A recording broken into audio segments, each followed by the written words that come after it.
Voy a unir la pregunta de David Aleano con la última pregunta de Roberto Mesa, porque refieren a lo mismo. De alguna manera estuvo, creo yo, no voy a decir respondida, pero sí en la pregunta anterior de Josefina, cuando mencionaba que la cuestión del guaraní es clave en términos de identidad y de acceso a una mejor educación.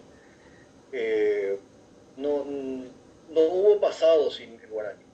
Cuando, en la medida que se arrinconó al guaraní, muchísimos niños quedaron fuera de la escuela.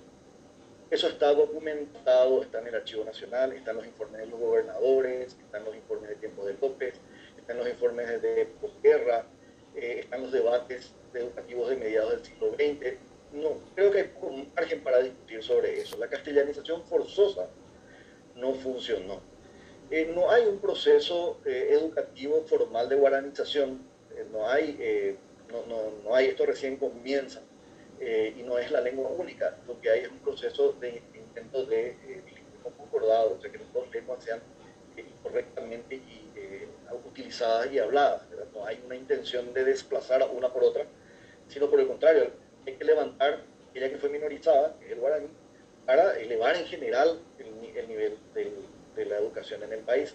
Y esto, insisto, a pesar de lo que se dice con respecto a las características de este idioma, porque países que son multilingües nos demuestran que esto es posible con lenguas también antiguas, ¿verdad? Y la ventaja es que el guaraní sobrevive, sigue y se utiliza, ciertamente de muchas maneras, pero es importante utilizar. Con respecto a la pregunta de las epistemologías indígenas,